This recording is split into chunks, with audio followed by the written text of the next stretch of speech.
So in this video lecture, we shall discuss with the impulse response. Can we characterize, or how do we characterize the properties of a system? So properties of a system are like the causality, stability, etc. Okay. So anyway, we are assuming that the system is linear and time invariant. So LTI property is anyway assumed. Okay, linear and time invariance property is assumed. After that, we characterize the system by impulse response. Now the question is, given the impulse response, how do we characterize the causalities and stability of a system? Okay.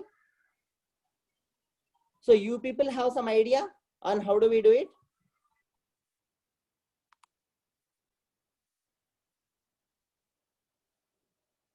Yeah, you can tell those. Okay, just a minute. So I am now sharing the screen.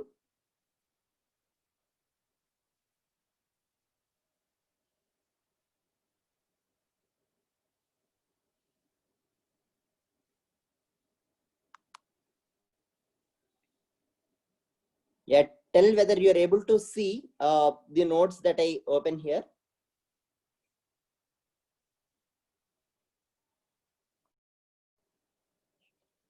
So you're able to see the notes here? Yes, sir. Yes, sir. Yeah, fine, good. Okay. So let us discuss on the properties of the system, LTI system with impulse response. So you are able to see the screen, I hope, right? Yes, sir. Yeah. So now can one of you tell? So how can you given the impulse response alone, how can you tell whether the system is causal or not? If h of n is 0 for n less than 0, then system is causal. Okay.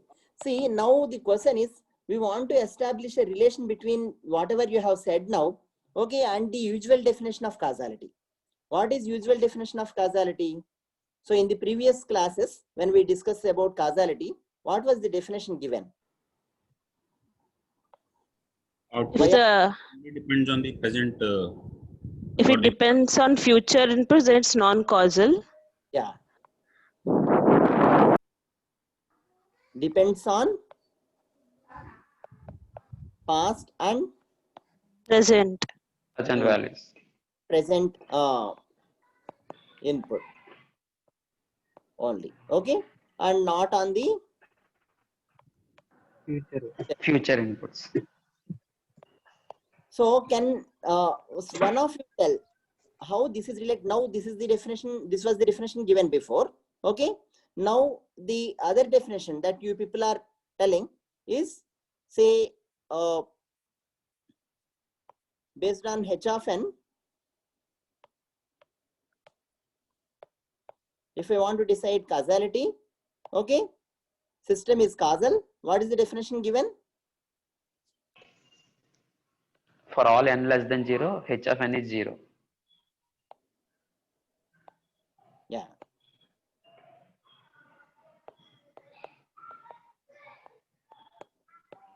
Okay. So now we want to relate, this is say 1, definition 1, okay, this is definition 2. Okay, so we want to relate these two. So can one of you tell which is the expression I should pick to show that these two can be related?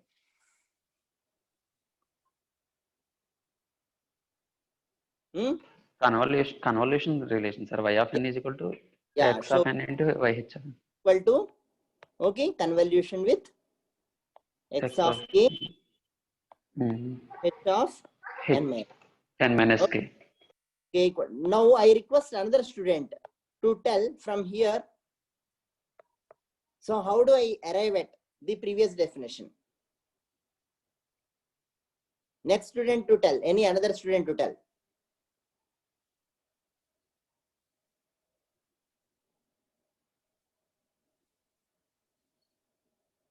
Yeah, I would like to hear from another student. So previously, I think Madan has. Divide the summation for previous values and future values. What is that? Divide Okay. the summation for Into future values previous and value and future. okay. So I will divide the summation into future values and past values. But do you want me to make any change in this expression of convolution? Hmm? So see, will it be easier if I swap the role of X and H? Yes, sir. Yes, sir. Because Yes. I can easily tell which are future values and which are past values if I write like this. Yes or no? Yes, sir. Yes. Okay. So here, see, this can be written like this. Why? What property I would have helped me to write like this? Hmm?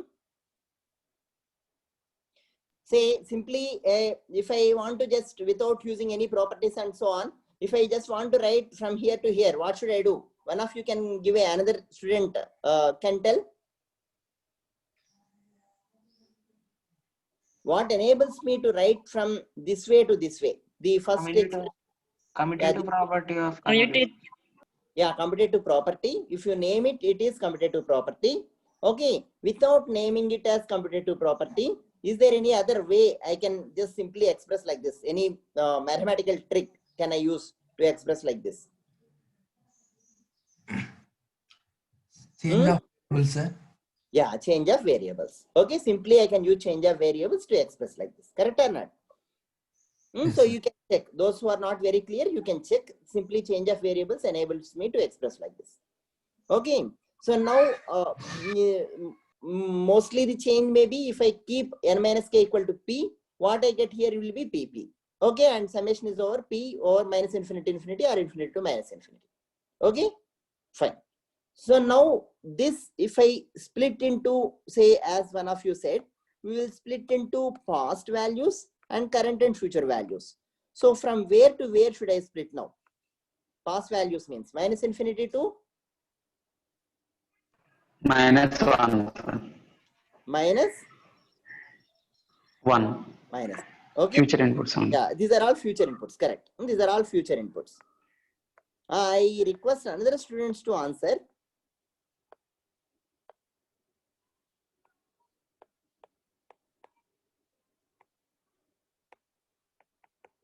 For causality, system to be causal, okay, which term has to be zero or which term should not be there in the y of an expression? Another student should answer this. They request one of the army officers to answer. The first term, sir, Yeah, first term should be, should not be there, sir. yeah, should not be there.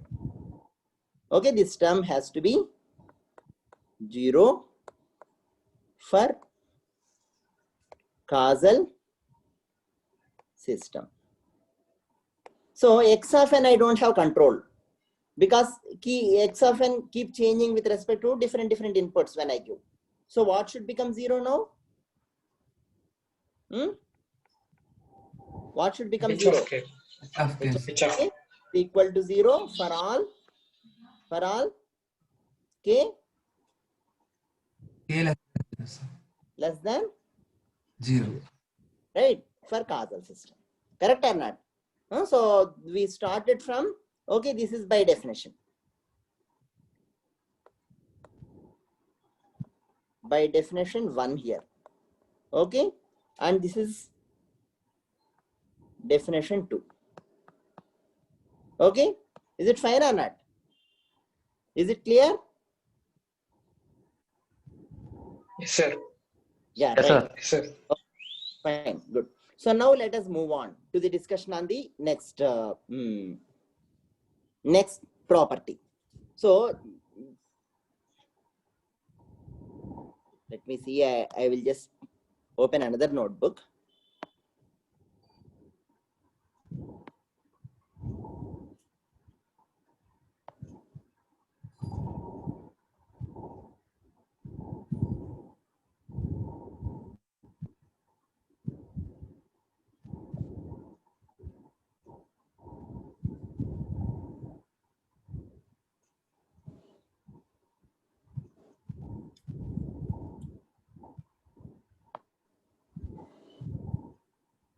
This is even shorter, right? So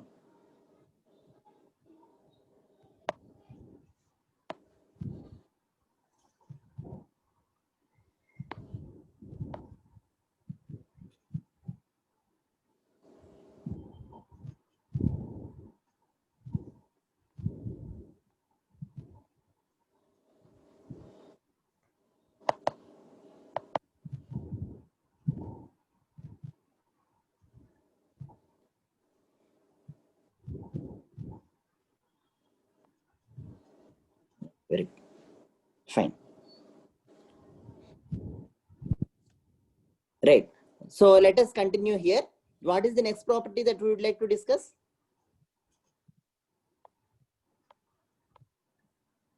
Stability, sir. Stability, sir.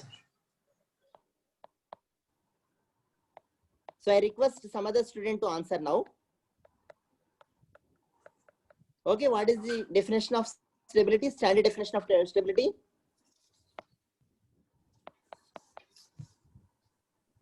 Hmm?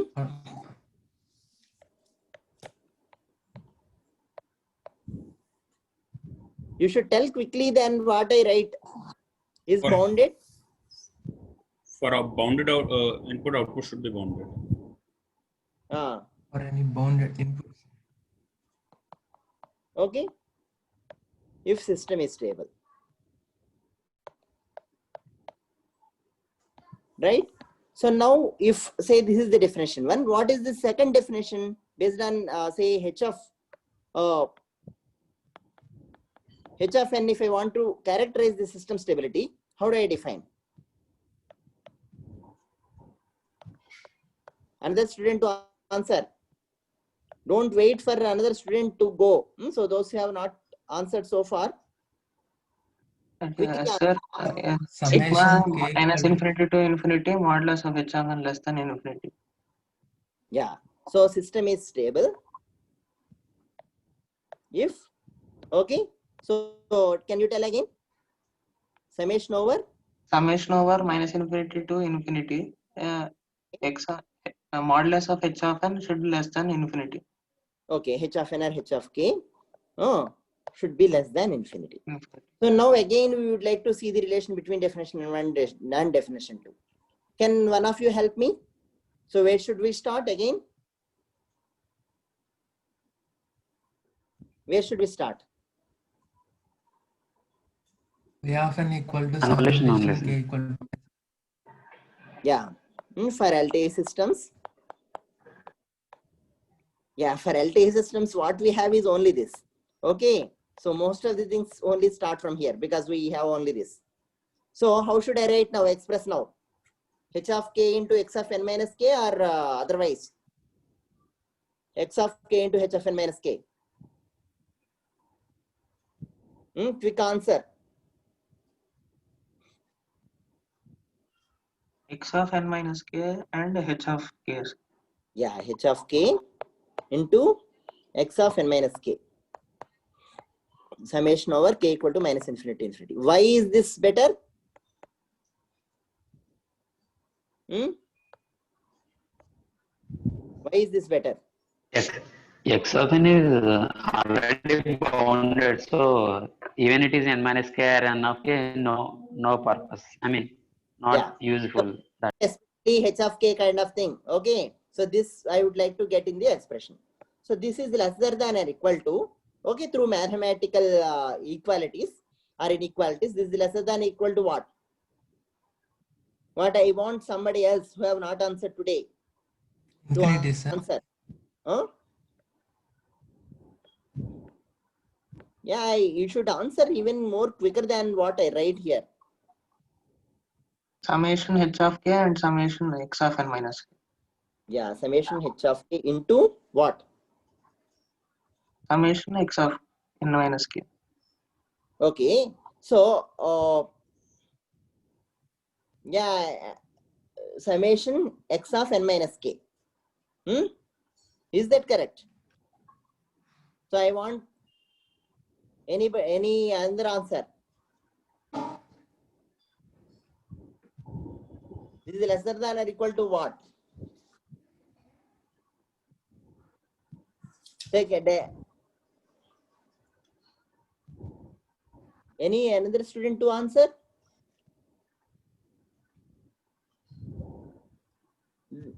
Hmm? Do you agree with him or you don't agree?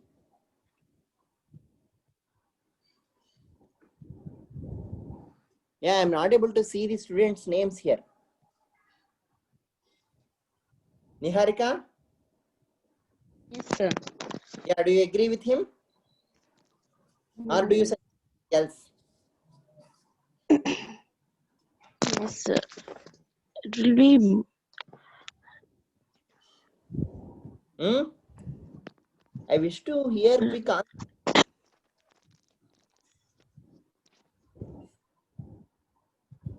mod, sir. Say each term if I take with mod, it will be surely be higher than directly I multiply and make a algebraic sum. Correct? So this is lesser than this. Because if I take negative values, all will go off, right? So no subtractions will happen in between. So this will be surely higher than this.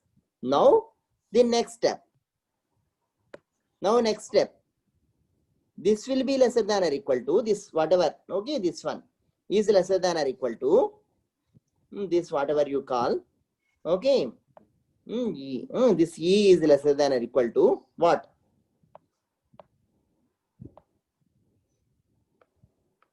What? Now you tell. Now the now another student to request another student to answer.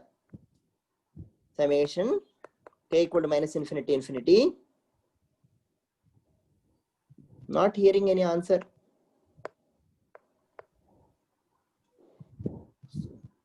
What? Another student who is there?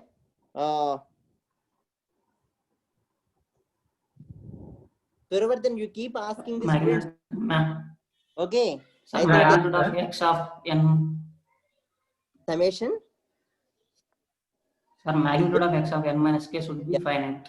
So now what should happen is individually, even if I do this, okay, mod of n minus k, it should be even higher, because first if I multiply, what will happen? Whenever the terms are lesser than something, say lesser than 1, okay, their magnitude will be lesser. Okay, so in turn lesser and then some. Here this is in fact a part of this. When I expand this, okay, so this term will be there. In addition to that, there will be additional terms. Okay, so that's why this is lesser than this. So now request one of the army officers from here. How do I conclude? Okay, so for a bounded input,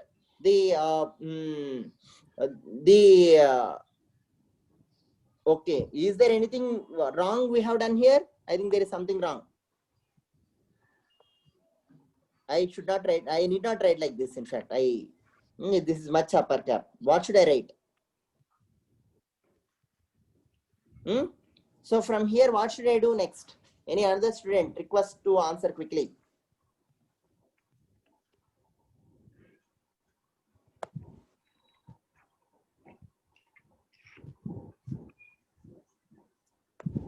What is this C? I have written specially.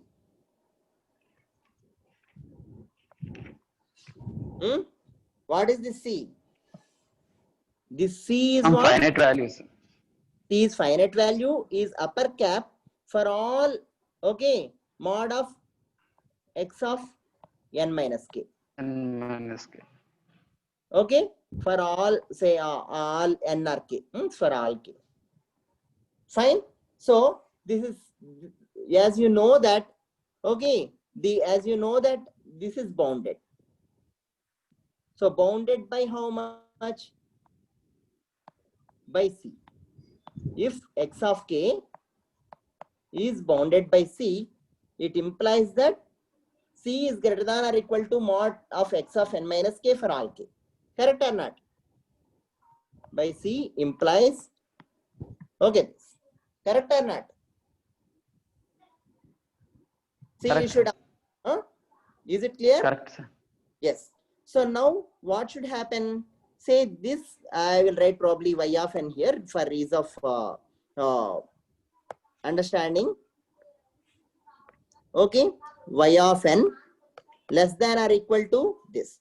Okay, simply I have written because I think anyway this in turn indicates this, right? So this means that, what does it mean? So the system is stable. System is stable. Yeah, request one of the army officers to conclude. System is stable if and only if when H of k is bounded. if and only if H of k is bounded.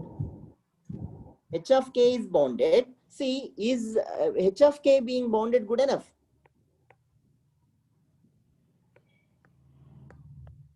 H of k being bounded means what? H of k for all values of k is less than some quantity, finite quantity. That is good enough to say h of k bounded. But here for y of n to be lesser than, say, constant, okay, so lesser than another constant, so what should happen? This whole thing has to be, okay, bounded or finite. Correct or not? Okay, if and only if what? Mod of h of k less than or equal to some constant. Okay, finite is finite. Finite constant.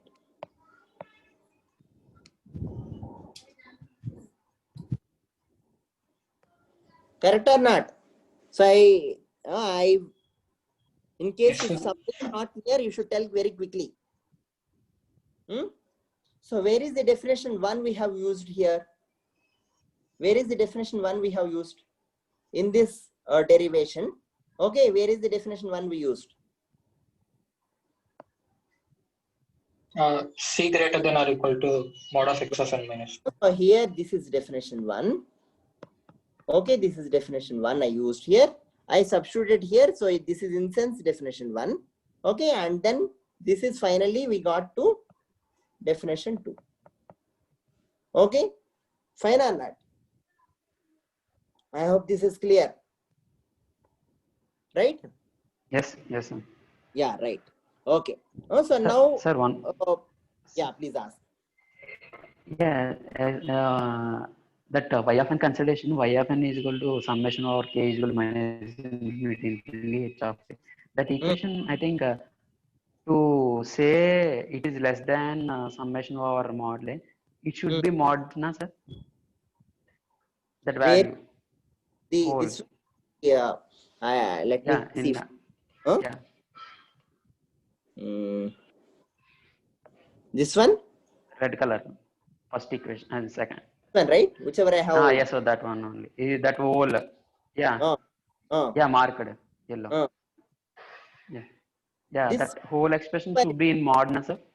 No, not necessary. This one is in equality. Okay. See, when each term is, this is still here it is equality. Yn to this is equality. From here to here there is an inequality. Because when I take mod for each of them and multiply, it will always be higher than without taking mod and multiplying and adding. Correct or not? So if I, for example, if I take say 1, 2 and 3, okay. So one vector, another vector being say -1, 1 and -2. Okay, something like this. Okay. So now if I just directly element by element multiply and add, okay, I will get some value. If I take mod of both of them and element by element multiply and add, I will get higher value than initial value. Correct or not? Yes, sir. That's what I have written as inequality. So while writing inequality only, mod comes, because of mod only inequality has come. Okay, sir. Right. Okay. Okay. Right. Okay. So now, so we will wind up here this discussion. Okay. So yeah. So anything else on this? So around this, if you want to discuss, what else are there for discussion? If you characterize the system by h of n, okay. So there is one more discussion, that is about the inverse system. Okay. So you say, for example, if I have two systems, one is H1 of n, okay, one LTA system,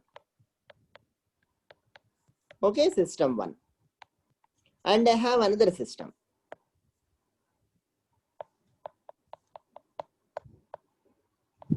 Okay, this is H2 of n. Two systems, if they are interconnected like this, then what do we say? These systems are connected in cascade. Okay, and then this, let it be y1 of n, and let this be y of n, total y of n. Okay, so now if I want to relate y of n and x of n through some other h effect 2 of n or whatever, okay, so what will be this equivalent h of n to the interconnected or cascaded of first system and second system? Can one of you quickly tell? So these are all things probably you might have studied in your previous courses, so you should be able to tell quickly. One Someone convolved with convolution. So two systems, when you connect in cascade, okay, it is as if like say h1 of n connected with h, like convolved with h2 of n. So even you can write, say y1 of n first, if you write, give it as input and write y of n, then expand it, then what you see is exactly this. Okay, so it's not at all difficult to even to see this. Okay, so this is y of n in fact is equal to x of n, okay, convolved with h1 of n. Okay, this whole thing is, okay, y1 of n, and then this convolved with h2 of n. Correct or not? So now h equivalent of n is nothing but this. Fine? Correct or not? Yes, sir, correct. Yeah, correct. So now, see, when I connect these systems in parallel, what may happen? So I will sketch. Summations. Say Additions. one system is like this, h1 of n. Okay, another system is like this. This is connected in parallel, we say h2 of n. Okay, so both of them, say for example, I add here the responses and get something. So what I get is here y1 of n, and here let it be y2 of n. Okay, and what I get essentially here is y of n. Okay, so now here is x of n. That means same input is going to both of them. Okay, and resulting in y1 of n with the first LTA system, and second system LTA system output is y2 of n. So in summation of these two is resulting in y of n, total y of n. So now effectively, if I want to represent this system, equivalent system, relation between x of n and y of n, if I want to represent as a single LTA system, impulse response, how should I represent? It will be here h equivalent of n, okay, is equal to what? So if I say that this is equal to x of n convolved with h equivalent of n, okay, then what is h equivalent of n here? h1 of n plus h2 of n. Yeah. So I request each time to different students to answer, so that all will be participating. Okay. So unless you, these are all the things mostly kind of revision. So unless you properly understand and participate, okay, you will not gain much from the class. Okay. So this is for parallel connection of systems. This is for cascaded connection of systems. Systems in cascade. Okay. Here systems in parallel.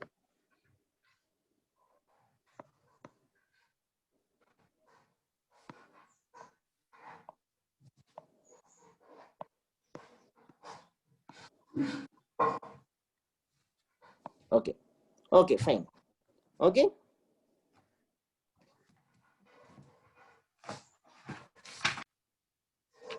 Okay. So now let us see how, let us start the discussion on the inverse system. Okay.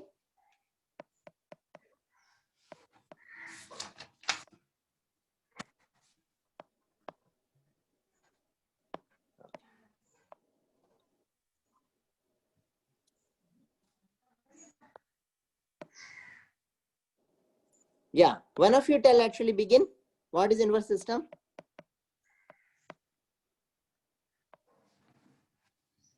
So in the previous discussion, I have given examples of H of n, say causality and stability of LTI systems looking with the H of n, but it is reasonably straightforward. So you people can directly might have done already in assignment. So I have not discussed much there.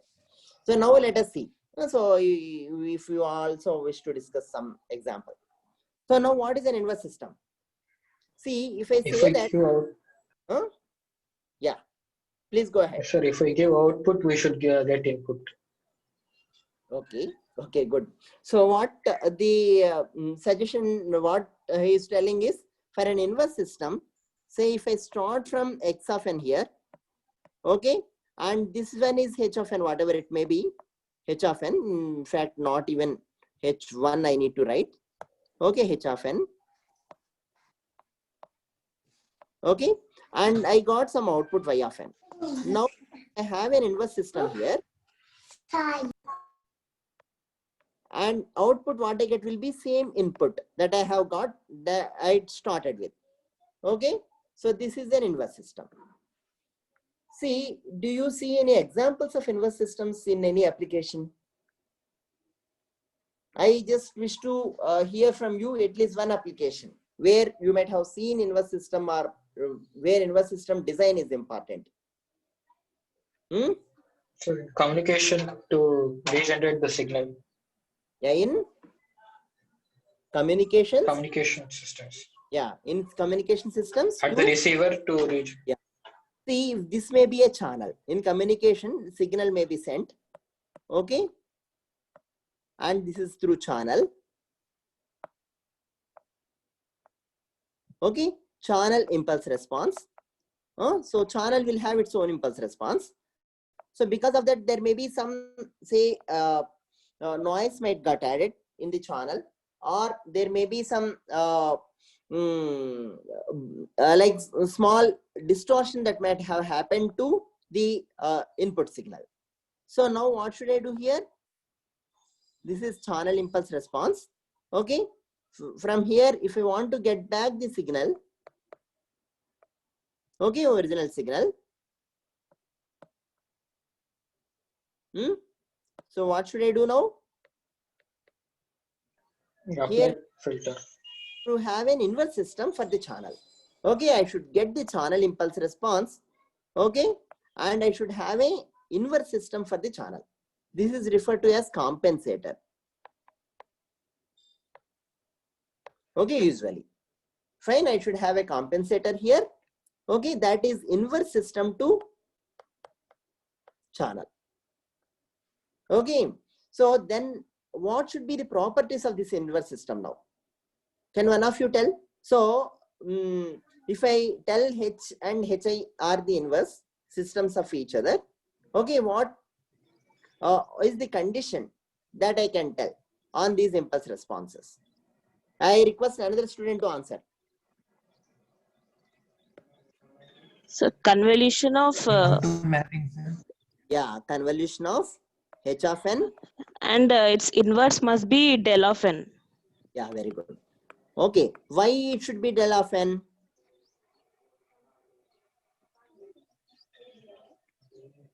Why do you think it must Sir, we want to get x of n as output also. Yeah. So if we So if you convolute with some del of n, back the x of n.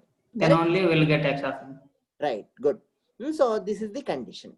Fine, for an inverse system. Okay.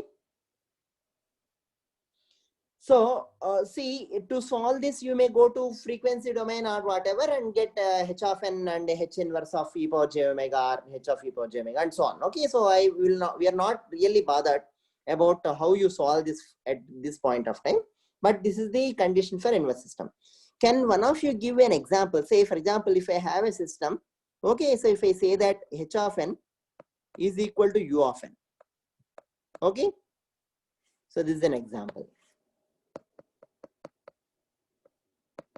Okay, so what is its inverse system? Hi of n is equal to what? I wish to hear some answer. H of n equal to u of n. Okay, what is its inverse system now? So those who have not answered are more welcome. So del of n minus del of n minus 1. So Very good. Del of n, who is this? Harish. Ah, Harish, okay. Okay. So you have not answered before? Okay. So inverse system for this is del of n minus delta of n minus 1. So now if you convolve with this, u of n minus 1 will come, and then this is equal to effectively del of n. Okay, so if you convolve both of them, the result is again del of n. Okay, fine. You can just cross check it. Okay, so yeah. So now any other discussion here? Or do we need any other discussion regarding inverse system and here?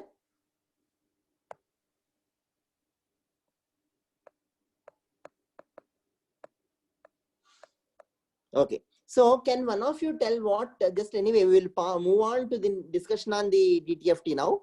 Okay, before that, can one of you tell what is the system, like input-output relationship, if h of n equal to u of n?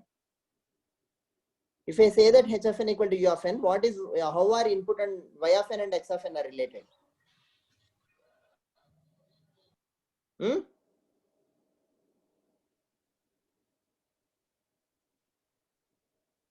Yeah, quickly wish to hear. Output is called the step response of the system. Yeah, that is fine, but I want explicit relation between y of n and x of n. Y of n equal to what in terms of x of n? I request any other student to answer.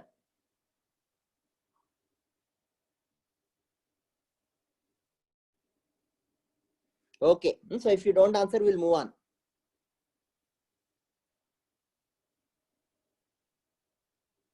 Should I write myself?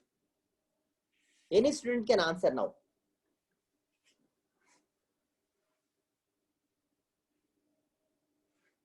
Y of n equal to, so I will take some small region here.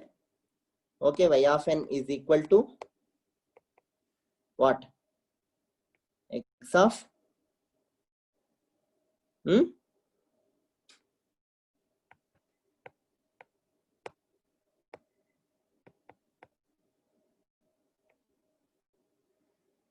Is this correct?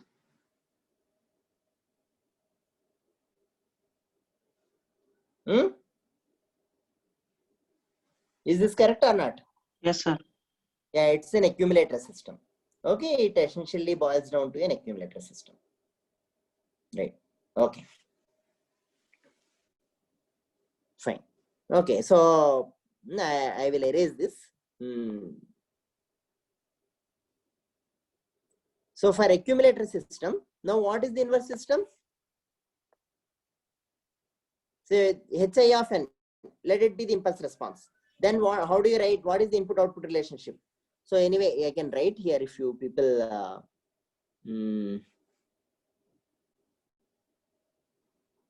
okay, so so y of n is equal to summation of x of n minus k equal to 0 to n. Okay, so and what is the next one? So the hi of n, if you consider hi of n, y of n equal to what? For second system or y1, you can keep y here. So if hi is the impulse response and x is the input, okay, and what will be the y in terms of x? Now a very quick answer is expected. Differentiator, sir. Yeah, what differentiator? Good, but I want explicit expression in terms of x. X of n minus x of n minus 1. Yeah. Okay. So you can see that the accumulator or the integrator is the first system. Second system is differentiator. Okay, or the difference equation. Okay, like that the inverse system will happen. Okay, the opposite operation, accumulator and differentiator. Okay, something like that. Okay, this is accumulator.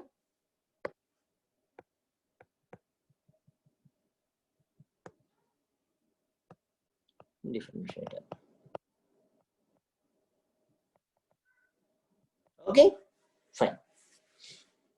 Okay, move on to the let us move on to the discussion on the next topic. Fine, this is regarding the systems and their properties with impulse response. Okay, so now let us move on to the discussion on discrete time Fourier transform. Okay, so let us start the discussion on Fourier transforms.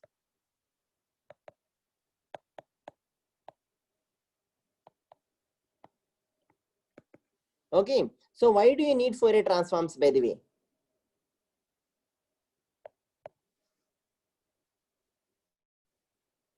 I wish to hear some quick answers.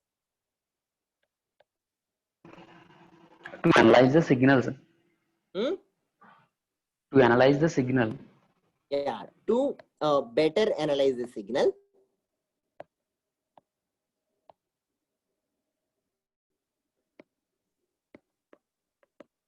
Okay, because especially better analyze the signals means what?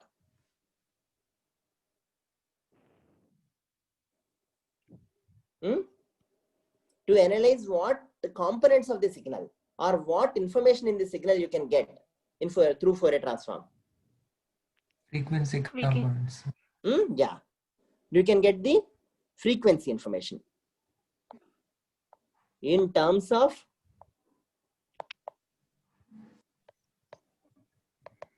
various frequency conditions.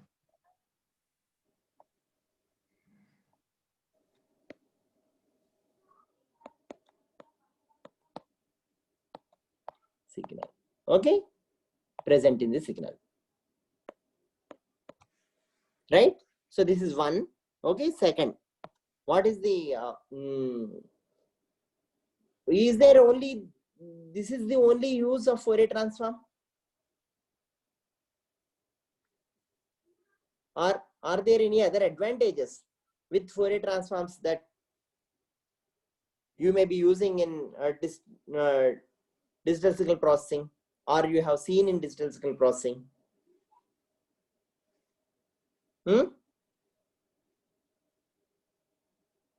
Yeah, I wish to hear from some of you.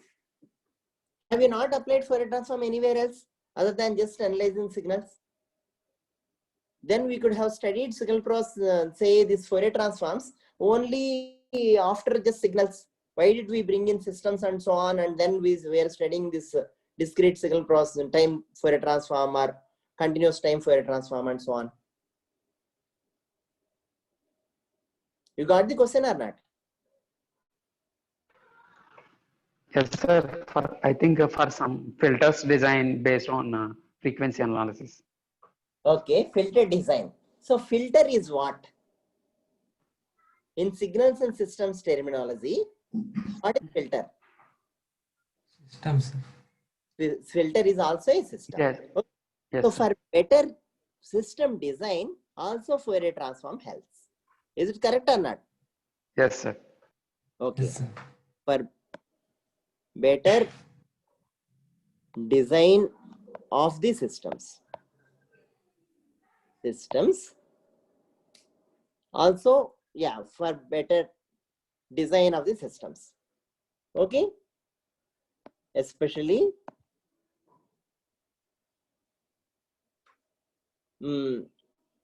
yeah, especially so either see, you have studied a chapter itself after discrete time Fourier transform. What is that chapter in digital signal processing course? You might have studied after say you're introduced discrete time Fourier transform. Okay, there will be immediately some chapter there. So on that, after signals and systems getting introduced and DTFT introduced, so what do you might have studied? Sampling. Sampling, fine. After sampling, probably. You did not remember? So another thing, you all people have purchased digital signal processing book with you, or say purchased, and is the book with you? discrete time signal processing book, Oppenheim and Schaffer? Yes or no? No means you people manage to get it. Okay. So by next week, that is also a check. So you should pass. So you all get the book of discrete time signal processing by Oppenheim. I think it doesn't cost more than few hundreds. So if I'm correct, Indian edition probably I think costs around 500 or so, I think. So try to get one for each of you. Okay. So so frequency analysis of systems or frequency analysis of discrete time Fourier transform kind of thing. You have studied? Yes or no?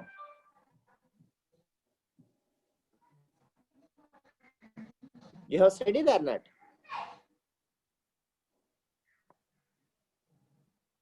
Looking at the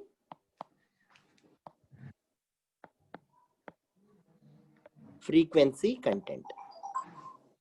Okay, especially looking at the frequency content or based on the frequency content.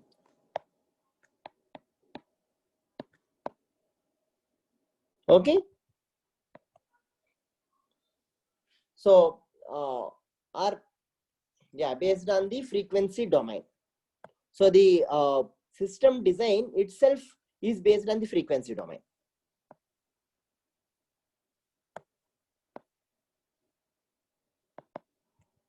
Okay, information. Okay, so any other use of Fourier transform you come across?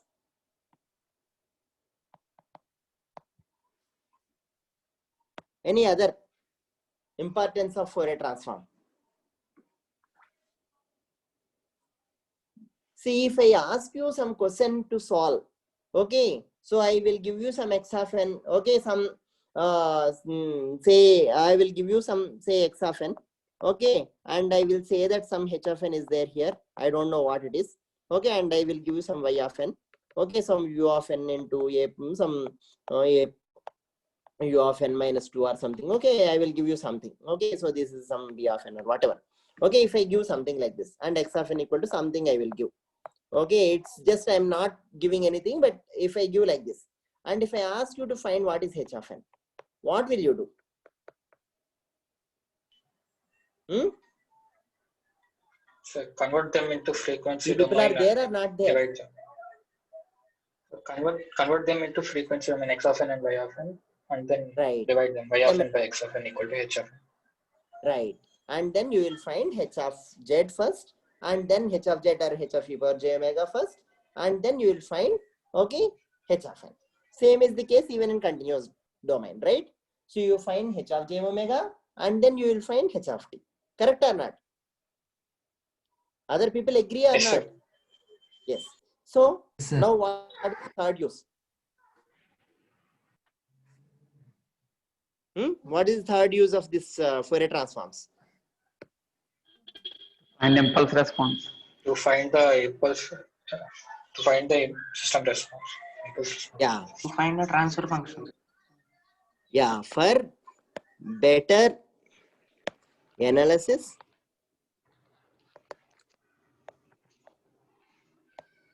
system responses or system impulse response. Okay, so either to find better impulse, even in sometimes h of e power j omega if I give, okay, h of n if I give, say sorry, x of e power j omega and h of e power j omega I give, so you may make use properties and find it. Okay, so y of e power j omega equal to multiplication of these two kind of thing, and then find. So for better analysis of systems and signals together, okay, is also Fourier transform is well used. Okay, so here in some sense, analysis of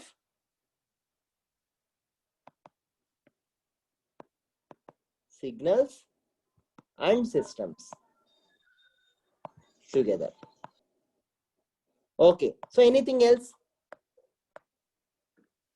Any other reason why we should study or understand more about Fourier transforms?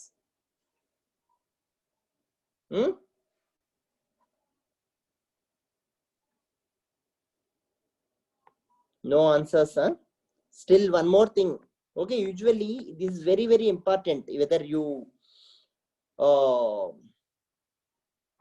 have realized them or not. Say e power, I will give something, e power j omega naught n. Okay, if I ask you to find response, or cos omega naught n, if I ask you to find response. Okay, so even if I give a continuous, say a periodic function in n. Okay, so something like this. So this is periodic function, assume that.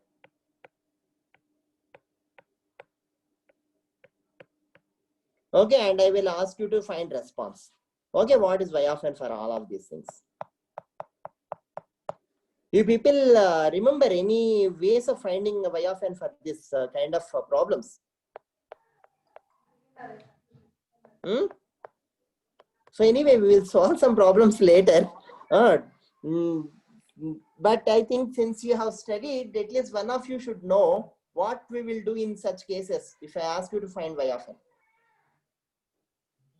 Replacing omega by omega naught, sir, in the transfer function of h of n. Oh yeah, very good. So now in such case, y of n is equal to h of e power j omega. Okay, where omega equal to omega naught. Okay, somehow into x of n. Correct? Yes or no? Other people agree or not? Yes, sir. Yeah, especially for 1, I have written here. Okay, the remaining 2 and 3 also you can decompose in terms of e power j omega naught and do the operation for each term there. Okay, so what is this property called? Eigenfunction. Yeah, so we will see in little more detail little later, but this is so making use of eigenfunction property. Okay, so you will be able to analyze the system response even to periodic signals. Okay, so this is also done through Fourier transform. Okay, so you are using Fourier transform in between. Okay, in some sense to find to effectively do this. Agree or not? Yes, sir. I agree. In combination with eigenfunction property enables finding responses to what? Responses to periodic signals. Okay, fine. So see, for all at least first 2 and 3 should be reasonably able to understand. Okay, with the use of Fourier transforms. The last one, even if all of you don't understand, it doesn't matter. We will. So this slide you revisit after I discuss on the Fourier transforms and a few of the problems with using Fourier transform for analyzing the system output. Okay, then you come back here and check. Okay, whether the slide makes sense or not. Okay, fine. Yeah, fine, sir. Yeah, okay. So let's move on now. So we will just introduce. Yeah, please ask. Sir, in time domain, we can analyze signal. I mean, we can get output only by convolution, but in frequency domain, it is only multiplication of input and system input. Right. System. Correct. So correct. that will it come under third category, sir? Better analysis system. Correct. For better analysis of say systems and signals together. Correct. Yeah. So it comes in. Right. Okay. So shall we move on? Yes, sir. Yeah. So I hope it is clear. So those for those if they for any if it is not clear, please raise your hands. Okay. So shortly we will do is what we will do is in this week we will try to have another. So probably I will give a pause for till next Tuesday for the next written assignment. But next written assignment we will get by 22nd. Okay. So meanwhile you can concentrate on the programming assignment. Okay. 22nd I am possibly will be giving another written assignment with DTFT and other things. Yeah. So with that, we by the end of this month, it is expected that the review, at least to reasonable extent, it will be it should be done. Okay, so DTFT and signals and systems properties and so on. Okay, and subsequently we will take up the DFT and few other things in the roughly in the next month. So DFT and then probably some filter design we will take up in the next month. Right. Okay. Okay. So let us now see the definitions of Fourier transforms. Okay. So the first when we started Fourier transform, the Fourier transform is mainly meant for what? So this first property, whatever we have written before, the first term is what is more concentrated. So for better analysis of signals, the Fourier transform is widely used. Okay. So based on that, can one of you define how do we make use of Fourier transform? So x of t should be able to analyze. So for the ease of simplicity of definitions and bringing the understanding, I will start from continuous time Fourier transform. Okay. So then we will move on to discrete Fourier transform and so on. Okay. So first I will start in fact with continuous time Fourier series. Okay. So continuous time Fourier series we will start with. Then we will move on to continuous time Fourier transform, then discrete. Okay. So this full definition is clear to you all, right? So I am not writing more explicitly. I hope it is clear. Yes, so for anybody, if it is not clear, let me know, then we will write. Yeah. What does continuous time Fourier series tells? Quick answer. You should answer before I write here. Okay, then only your answer makes sense. Otherwise, I think it is just reading out what I write here. What does continuous time Fourier series does? Decomposes the signals into sinusoids. Yeah, very good. Okay, so if you have any periodic signal, okay, continuous time Fourier series, okay, decomposes any periodic signals, periodic continuous time signals into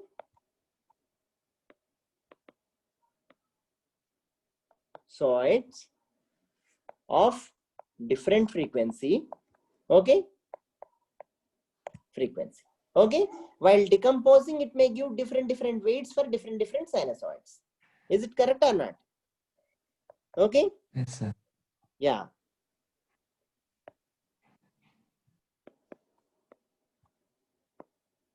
One to infinity or 0 to infinity? 1 to infinity. 1 to infinity. Yeah, 1 to infinity. Yeah.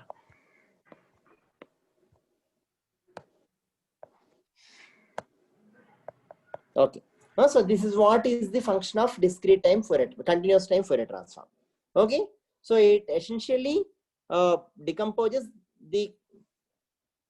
any periodic signal.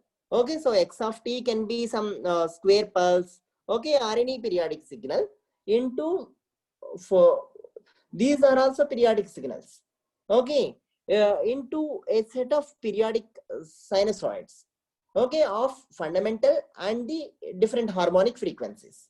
Okay, now see what is the speciality of using sinusoids here. Why should I decompose only any signal? Say for example, if I have a square signal like this. Okay, so I can decompose the square signal into, say, for example, any signal. I may have a square signal or I may have a ramp signal. Okay, so any signal I may have. So I can decompose all these into square signals itself, or I can decompose into some other kind of signals itself. Why we select only sinusoids? We having single frequency, sir. Huh? Having single frequency component. Okay. What do you mean by single frequency components?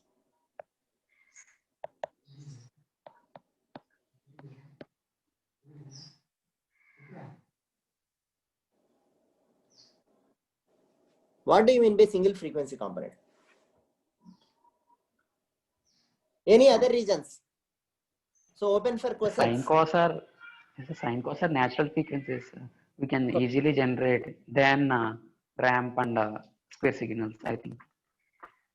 Okay, because your oscillators are generating them first, you are saying they're natural. Yes, sir. I mean, So, all natural occurrence of frequencies are almost similar to sine and cos only. I mean, whatever cosine. If I tab like this, it is impulse. If I am speaking, yes, it is not sine. Yeah. Even if say if I keep discrete on and off, okay, it is a pulse rather. Yes, sir. Yeah, there are examples to sinusoids. So for example, if I throw a stone, the ripples look like a damped sinusoids. Okay, so the current signal, if you see, it is a sinusoid. Okay, the current signal goes alternatively goes high, low, and so on. It is sinusoid. So there are examples for sinusoid. I'm not ruling out it, but that is not the main property for expressing this in terms of sinusoids. There is a very important and like a unique property of all these sinusoids possess here for being they are orthogonal. Very good. Okay, so what is the advantage? Say they are orthogonal, you said. Good. So these are all called basis functions now. Okay, so these are all basis functions. So I will note here.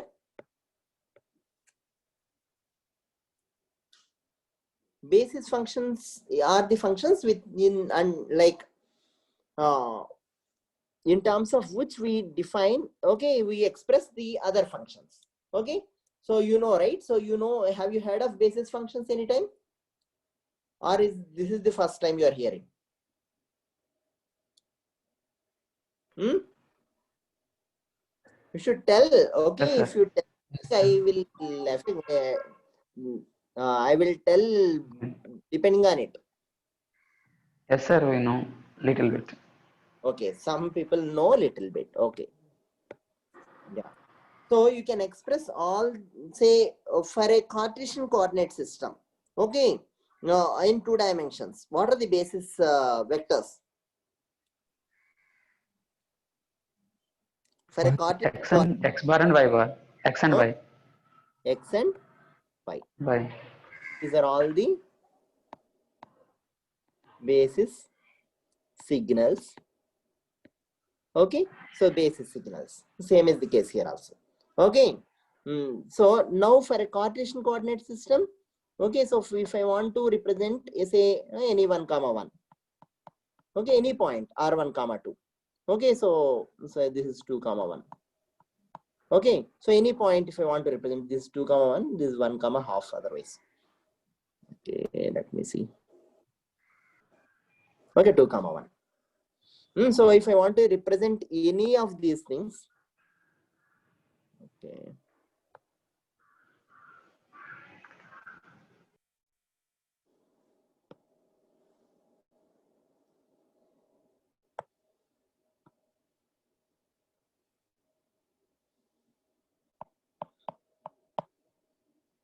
Yeah, this is 1, okay. So now if I want to represent this, so what are the basis functions here?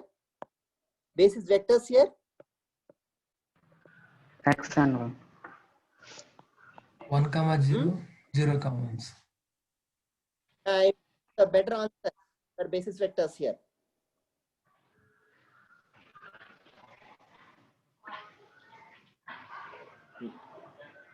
Any other student to answer? See, some questions are open.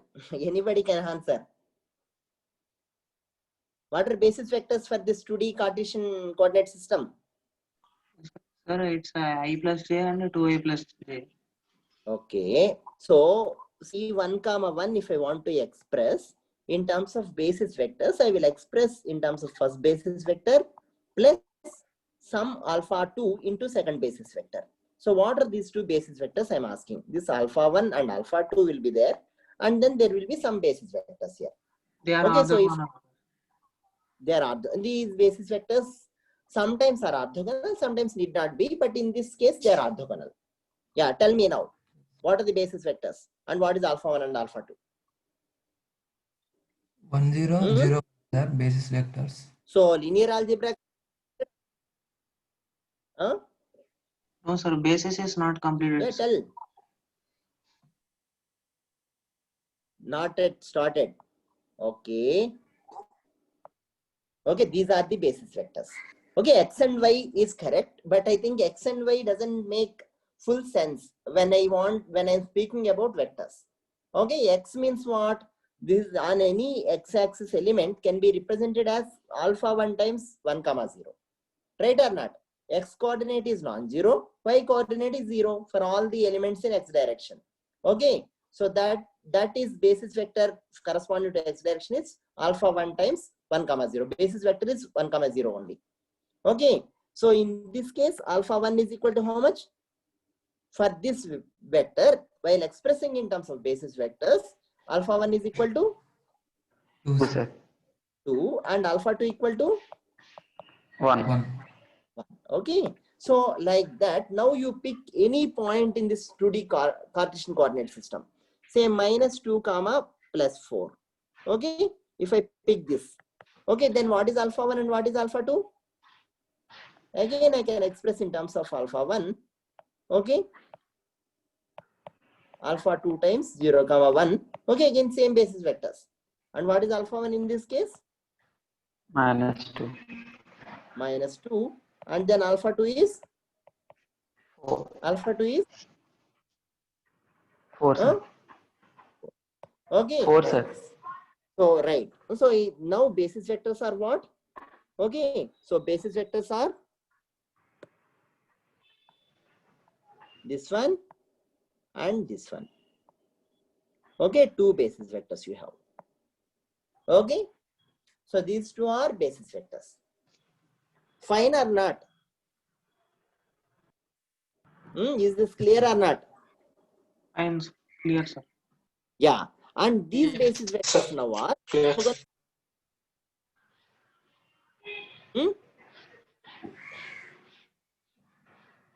Here basis vectors are orthogonal and you should tell quickly. I request another student to answer. Are they orthogonal or not? Yes, sir. Yeah. Why they are orthogonal? If I consider The dot product is 0. 0, sir. okay, so it is they are orthogonal. Orthogonal basis vectors. Okay. Fine. So now we consider, say somebody has said cos, cosine and sinusoids. All these sinusoids are orthogonal. So what do we mean by they are orthogonal? Quick answer again. The dot product is 0, sir. Okay, very good. So dot product of cos k omega naught t. Okay, and say I just write simply first for time being, sin k or omega naught t is 0. But dot product, how do you calculate in terms of a or in terms of a functions of time? How do you calculate in this case dot product? What is the equivalent of dot product here? We do Integration. integration. Yeah, very good. Integration. Okay, over time minus infinity to infinity. In fact, these are periodic, I need not do minus infinity to infinity. And from where to where is it good enough? From where to where is good enough? 0 to capital T, sir. Time period. Yeah, over a time period is good enough. Okay, so I can minus t by 2 to t by 2 or 0 to capital T. Okay, so whichever you feel comfortable. 0 to t. Okay, so is equal to, so here K1, K2 I will put, just to have the different frequencies. So not necessarily you need to have same frequencies. So if, depending upon the T is the overall like bigger T. So with which the both signals multiplication is periodic in some sense. Okay, so the higher periodicity, so a higher duration of this period and this period. Okay, so now this K1, K2 can be different, is equal to what? This is equal to 0 for all K1 and K2. Yes or no? This is for sinusoidal signals, correct or not? And what else? You should tell before I write.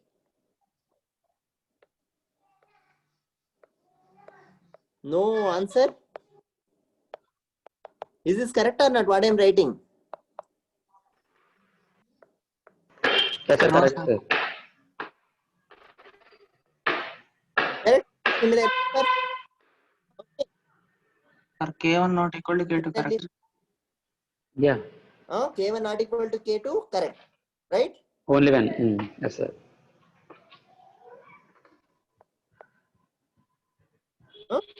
Right. So now, yeah. Similarly, for sine terms. Yeah. Okay. So what say you said that they're orthogonal, very good. But what is the advantage if they're orthogonal?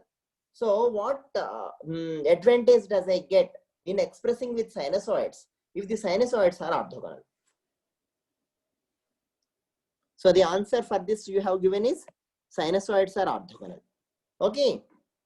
So what is my next question?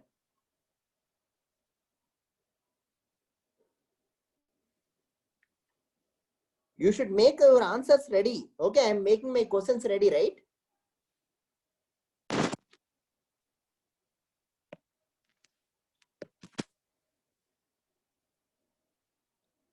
What is the benefit? Does anybody has some answer or no answer? Once repeat the question, sir, please. See, you said why decomposing in sinusoids means somebody of you said they are orthogonal. Okay, we have seen what is orthogonality. What are basis functions? Say why we are representing in terms of basis functions. So we also said analogy of basis vectors to basis functions here. Okay, and said that basis functions here are the sinusoids here are orthogonal. Okay, that's what we said. They have a nice property like this. But now, so what? If they have this orthogonality property, what advantage do we get when expressing this in terms of Fourier series? X of t in terms of sinusoids.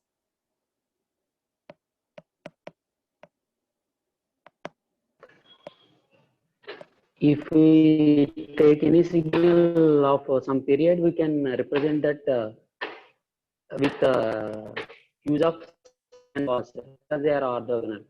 Like x and y, whatever any point in that xy system, we can represent it with x and y vector.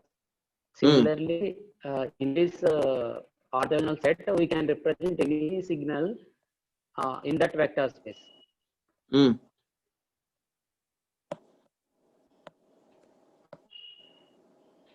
Okay, so you tell me, say you told something you can represent with another one and all. So tell one specific easy example to me. I am not able to relate what you have said. Yes, sir. So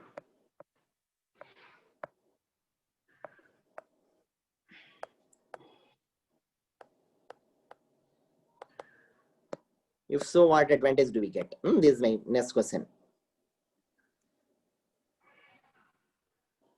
So say I will tell some easy answer. Okay, so in the next page we will see this. and with this we will wind up. Okay.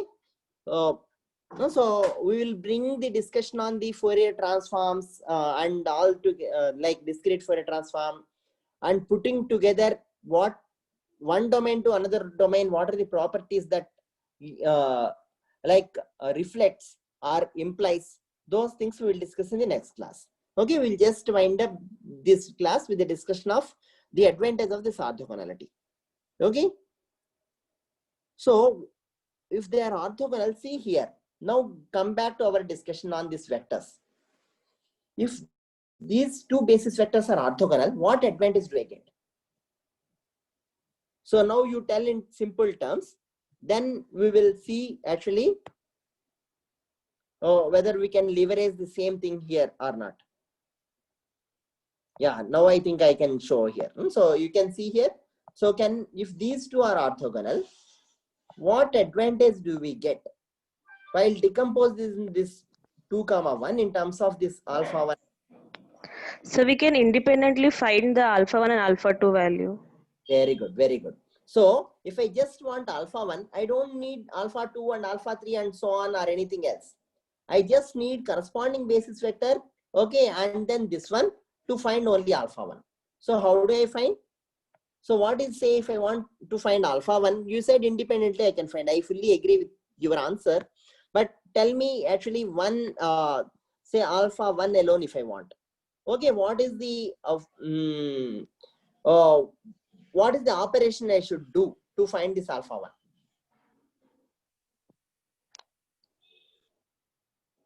Independently means, say this vector be V, okay, and this basis be B1, okay, and this basis be B2, okay, or E1 and E2. So you can take in either way.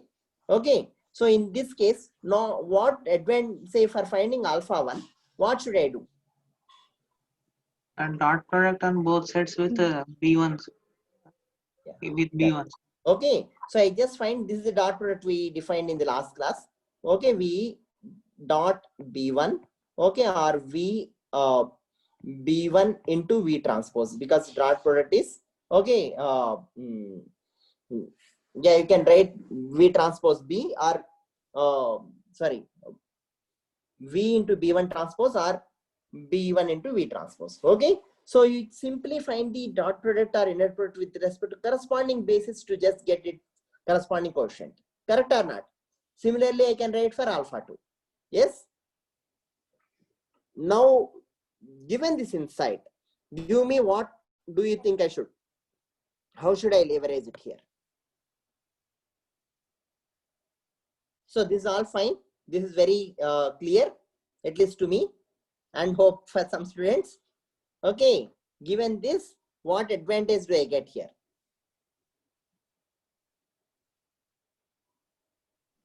Yes, sir. Near X of T, sir. Mm. We can find AK, sir. Yeah, by. I want to find AK. Okay, we'll let it be a little more clear. If you want to find AK, what should I do? Dot product on both sides with cos K omega naught T. X of T and cos corresponding K omega naught T. Okay, the expansion of dot product may be different from here to here.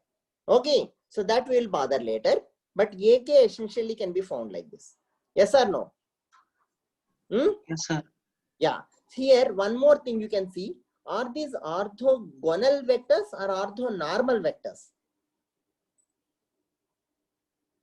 So 1, 0 and 0, 1, are they orthogonal vectors or orthonormal vectors? So some of you know the difference between orthogonal and orthonormal. Orthogonal, sir. Orthogonal means what? The dot product is 0. Yeah, orthonormal means? Dot product will be 1. No. No. Okay. Its What is magnitude will be 1, sir. Huh? I think you need to go through linear algebra course rigorously.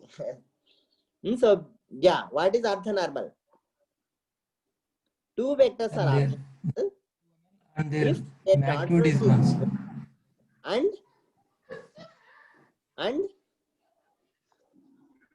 okay, and inner product B1 comma B1, okay, is equal to 1.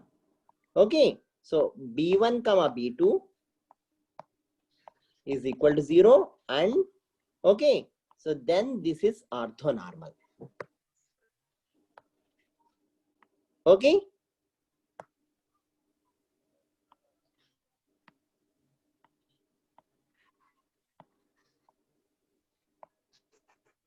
Okay, these are orthonormal. You got the point or not? I hope you are now understanding my notation. B1 comma B2, this sign means this is dot product. Hope it is clear, right? Yes, or sir. no? Yes, yes. So it is, this is B1 transpose B2. Or okay, B1 transpose B2 here. Okay, so it is transpose is here rather than here. Okay. Fine. Fine, sir. Yeah, now you tell me, is there anything correction I should make for this AK? Since here these two 1001 are they now orthonormal or orthogonal? They are orthonormal. Yeah, very good. They are orthonormal. Okay. Now since they are orthonormal here, but cos k omega naught t, are they orthonormal or orthogonal?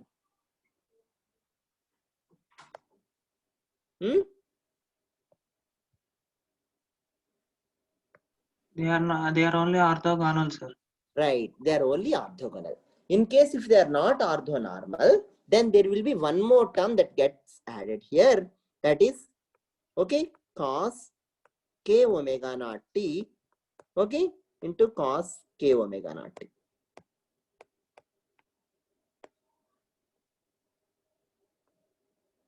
Okay. So what we are doing now? Right? So this is inner product of cos k omega naught t, cos k omega naught t, and this is x of t. So this comes because of the using only corresponding quotient. Okay, for finding AK. Okay, and whereas the what like the new denominator term comes because they are not orthonormal. They are orthogonal only. Okay, so now if you express these two, you will get AK. Similarly, you can get.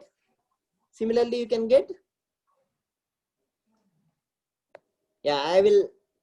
This slide will finalize the discussion. So A naught, if I want to get, simply x of t. Okay, with all 1, signal 1, because A naught has nothing. AK if you want to get, okay,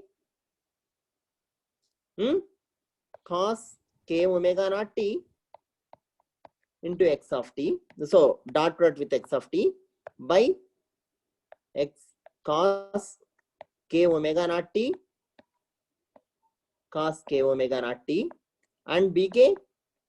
How do I get bk? How do I get bk? Quick answer. X of t dot product with sin k omega naught. With sin k omega naught t. K omega naught t. Okay, by sin k omega naught t, sin k omega naught t. Okay, fine. So now how do I define? This is only over one period. All these things are over one period. Okay, so how do I define now? So how do I say what is the dot product definition? I will just do with sin k omega naught, which is last year.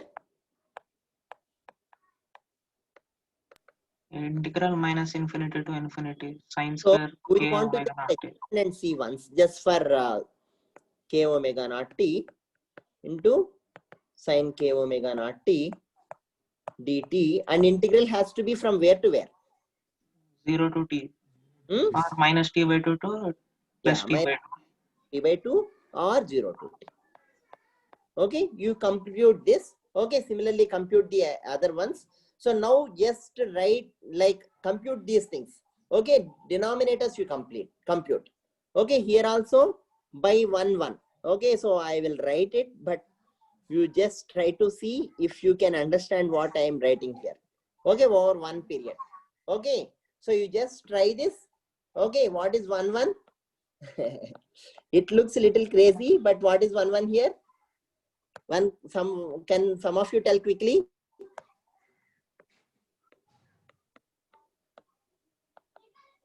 What is this? Huh? Can some of you tell quickly? 0 to t 1.1. Very good. 0 to t 1 dt.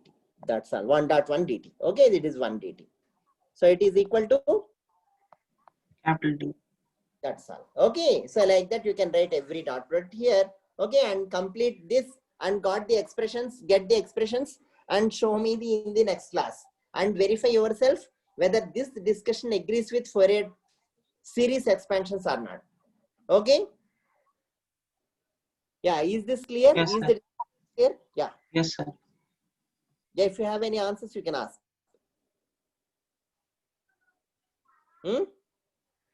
Okay. So though we need only discrete time Fourier transforms and all, I discussed here continuous time Fourier transform and Fourier series first, because later I will intuitively I will tell what the analogy of this with respect to that, and all Fourier transforms, Fourier series does exactly same job of correlating. Okay, what we are doing here to find any AK, just correlate cosine signal with respect to x of t, get corresponding coefficient. Similarly, if you want to get BK, correlate x of t with sinusoidal signal. Okay, so if I write directly in exponential Fourier series, okay, CK, if I want to get correlate cos t with exponential signal, that's all, with some particular frequency. So all the Fourier transform is nothing but correlating the corresponding signal, input signal, with respect to the exponential sinusoidal signal or exponential signal or sinusoidal signal, okay, of particular frequency. That's all is Fourier transform and Fourier series. Okay, based on nature of the like signals, whether continuous or discrete, okay, and periodic or aperiodic, there will be some small changes in the expressions that we get and we finally use. Okay, but however, the process is exactly same, correlating with exponential or sinusoidal frequency signals to get the corresponding coefficients, okay, to represent a signal. Is this clear? Yes, sir, that is clear. Okay, fine then. Thank you then. We will stop our discussion here. Okay, so we will resume tomorrow. Thank you then.